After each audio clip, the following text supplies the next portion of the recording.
But RCB की अब मुझे लगता है बात करनी चाहिए, क्योंकि अच्छी टीमों की अगर हम बात कर रहे हैं तो डीसी और आरसीबी दोनों अच्छा कर रही हैं आजकल। इस गेम में आते हुए I think it was once again a kind of a 4 pointer, because आपको डायरेक्ट टॉप 2 में एंट्री मिलने वाली थी। एंड पिच और कंडीशंस की बातें करी जाए तो काफ़ी ड्राई सरफेस था ये।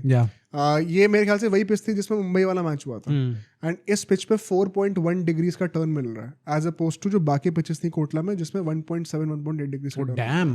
बहुत फर्क था। तो आपको समझ में आना चाहिए कितना इसमें ड्राइनेस का फर्क है। काफ़ी क्रैक्स थे और ऊपर घास भी इतनी स्ट्रांग नहीं थी कि वो बाइंड कर पाए क्रैक्स को, तो यहाँ पे बॉल फंसनी ही थी। ये बाय डिफॉल्ट चीज़ आपको पिच की शक्ल देख के समझ में आ जाएगा। बट रजत पाटीदार टॉस जीत कर कहते हैं कि हमें बॉलिंग करनी है। एक और इंटरेस्टिंग स्टार्ट पता क्या है, 2024 से कोई भी टीम जो है वो चेस करते हुए यहाँ पे नहीं जीती है। ओ लेट्स गो भाई, क्रिएटिंग हिस्ट्री। हमेशा पहली टीम जो बैटिंग करी वही जीती है यहाँ पे। ओके, तो वो historically it was not the right decision. Pitch को देखते हुए it was not the right decision. And Rajat Patidar ने जो बोला कि ये पिच देखने में तो ठीक लग रही है बैटिंग के लिए, it was also not the right thing to say, but still it paid off really well for RCB because due थोड़ी बहुत पड़ी है, बहुत ज़्यादा भी नहीं पड़ी है। अक्षर पटेल ने खुद भी कहा कि थोड़ा सा बेनिफिट मिला है, but it is completely down to the great bowling performance of RCB and the composure shown by Virat Kohli and Krunal Pandya. भाई मतलब मैं यही कहूँगा कि आपने डिसीजन तो चलो पे ऑफ कर गया आपके लिए, बट मैं वही कहूँगा कि उसके पीछे का लॉजिक जो था, जो पाटीदार ने दिया वो सही नहीं था। तो मतलब वही that does not give me the confidence. वो चीज़ पे ऑफ कर गई, आप विनिंग पोजीशन पे आ गए, आप जीत गए और टॉप करो टेबल, इसलिए आपको लग रहा है कि भाई बढ़िया हो गया सब कुछ। नहीं बट ठीक है, अगर आपने इतना अच्छा कमांडिंग विन ली है, देखो ultimately at the end of the day तो आप 6 विकेट से जीती गए। हाँ, तो कोई सोचने वाली बात ही नहीं है। एंड चेंजेस की बात करें तो फिर भाई बेथिल आ गए थे for Phil Salt. Phil Salt को फीवर हो गया था, तो भाई मतलब नो क्वेश्चंस आस्क्ड, अगर आपको फीवर है तो आपको बैठाना पड़ेगा। एंड बेथिल ने थोड़ा बहुत प्रॉमिस दिखाया भी है विद बैटिंग।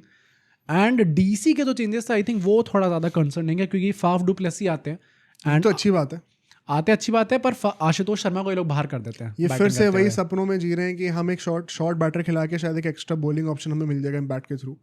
एंड ये मैंने लाइव स्ट्रीम में बताया था, मिस्टर जॉय भट्टाचार्य ने रिसेंटली ट्वीट डाला था कि आप सब भी जाके देख सकते हैं कि जीटी ने जो है वो चेंज कर दिया the way people see impact player rule.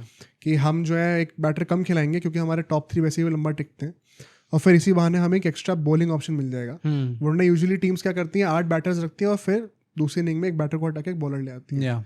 तो उसमें लोगों ने काफ़ी सही रिप्लाई भी दिया कि भाई ये आरआर पहले से करते हुए आ रही है। और ये एक डबल एज स्वॉर्ड है, बिकॉज इसके चलते हुए ना बैटर्स के दिमाग में ये कहना बड़ा आसान है कि हाँ बैटर्स बैटिंग तो ऐसी करेंगे कि दिमाग में 8 बैटर ही हैं, क्योंकि जरूरत पड़ेगी तो आशुतोष को ले आएंगे, लेकिन लोग बैटिंग फिर ऐसी करती नहीं है। मतलब जहां वो चीज़ बोल दे कि इन hopes of having another bowler, जब हम लोग बॉलिंग करेंगे तो वो कहीं ना कहीं अपने दिमाग में डाल देना चीज़ कि अच्छा हम लोग बैटिंग करेंगे और हमारे पास एक और एक्स्ट्रा बॉलर होगा, हमारा ये प्लान होने वाला है।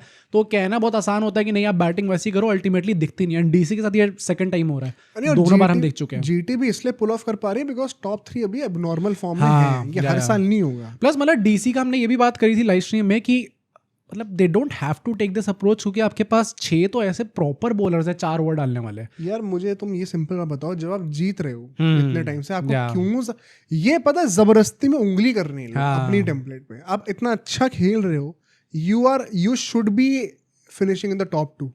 अगर आप यहाँ से टॉप 2 फिनिश नहीं करते हो ना तो DC you only have yourself to blame. आप जीते हुए टेम्पलेट को क्यों फालतू में मिंगल कर रहे हो, चेंज कर रहे हो, मेरे को समझ में नहीं आ रहा। I think it's the wrong decision by the management, but हम क्या कह सकते हैं। रिगार्डलेस फर्स्ट इनिंग्स पे चलते हैं। 52 for 2 in the power play.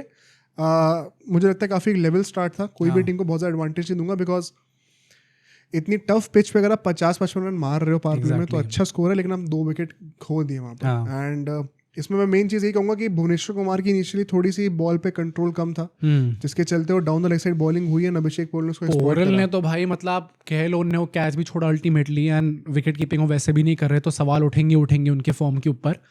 But ये जो स्कोर बनाया है, जो कि मतलब अल्टीमेटली उतना ज़्यादा बड़ा प्रूव नहीं हो पाया, क्योंकि आरसीबी ने 18वें ओवर में ही ख़त्म कर दिया कायदे से गेम तो।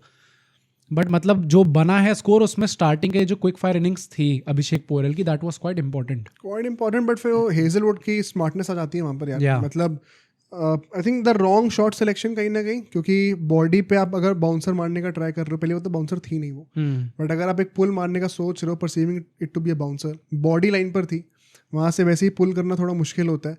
प्लस बॉल इतनी पीछे गिरी नहीं थी, it was more towards the good length area, which meant कि बॉल इतनी बाउंस भी नहीं करेगी इतना आप सोच रहे हो। हाँ, इतना टाइम मिलेगा नहीं आपके पास कि आप पीछे वेट करके मार दोगे वहाँ पे, हर कोई रोहित शर्मा नहीं है। या तो he was cramped for room both in terms of the line of the ball and the length of the ball as well. उसी चलते वो कॉर्ड बिहाइंड हो जाते हैं वहाँ पर। करुण नायर का वही मैं कहूँगा कि ball angled across the body, एक लेफ्ट आर्म पेसर की, खलील अहमद ने कितने लोगों को इस तरीके से आउट करा है। ऐसे में अगर आप अगेंस्ट दी एंगल मारने जाओगे शॉट तो कई बार टॉप एज खड़ा होता ही होता है। एग्जैक्टली वही केस होता है। एंड आरसीबी बीइंग स्मार्ट कि लड्डू कैचेस छोड़े नहीं इस बार। या मतलब करुण नायर को भी मैं ये बोलूंगा भाई कि आपकी वो इनिंग्स आई थी एंड आपने बुमराह की अगेंस्ट भी अच्छा करा था, बट वही है कि जब भी आप ऐसे टीम में आते हो and you are not suppose to start कायदे से, तो आपको रिमाइंडर्स देने पड़ते हैं फैंस को। हाँ। अच्छा मैंने मारे थे, मैंने भी रन मारे थे, अभी मैंने रन मारे थे। थोड़ा अनफेयर है लेकिन करना पड़ता है। करुण नायर का थोड़ा सा धीरे धीरे हटता जा रहा है एंड मतलब पॉइंट वही है ना कि आपकी जगह बहुत इजीली ली भी जा सकती है। क्या पता फ्रेजर मैकगर्क वापस स्टार्ट करने लग जाए, क्या पता केएल राहुल को वन डाउन पे कर दे और नीचे समीर रिजवी आ जाए, तो बहुत आराम से आपकी जगह को कवर अप किया जा सकता है। तो आई थिंक वही करुण नायर पे थोड़ा प्रेशर होना चाहिए कि आपको परफॉर्मेंस वापस देनी है, होना चाहिए। एंड अगले फेज की बात करते हैं, यहाँ से गेम भरना शुरू होता है थोड़ा सा। हाँ 6 से 10 ओवर के बीच में 24 बॉलें होती हैं, आपने सिर्फ 20 रन मारे। यार पिच कितनी भी मुश्किल हो आप इसको जस्टिफाई नहीं कर सकते। और आज इनफैक्ट कई सारे मीम्स ऑलरेडी आने शुरू हो गए, हम रात को शूट कर रहे हैं, केएल राहुल का एलएसजी वाला फॉर्म वापस आ गया। ऐसा लोग केएल राहुल एंड मतलब फाफ डू प्लेसी ने भी दिखा दिया कि उनकी लॉयल्टी किस तरफ है। फाफ डू प्लेसी तो क्लियरली स्ट्रगल कर रहे थे, वो पावर प्ले से ही दिख रहा था भाई कि वो स्ट्रगल कर रहे हैं। मिडिल नहीं हो रही थी बॉल, अल्टीमेटली स्लॉग करते हैं, लॉन्ग ऑन पे आउट भी होते हैं। केएल राहुल के लिए मैं क्यों बोल रहा हूँ, because I think he is playing in a very critical role. वो नंबर 4 पे आके ना he is literally binding the openers with the finishers. Do और डाई टाइप का रोल हो जाता है उनका हमेशा, बहुत क्रूशियल रोल है एंड वो अच्छा कर भी रहे हैं। बट वही ना हेयर एंड देयर कभी कभी वो रिमाइंडर्स आते हैं कि थोड़ा स्लो हो रहे हैं। आज यार 10वें ओवर तक उनके 20 बॉल पे सिर्फ 18 रन थे। थोड़ा डाइस हो जाता है। देखो अगर आप ये चेज में कर रहे होते जैसे कोहली और पांड्या ने करा तो समझ में भी आता है, बिकॉज यू नो आपको कितने बॉल में कितने रन चाहिए, तो आप उसके अकॉर्डिंगली अपने पेस करो इनिंग्स।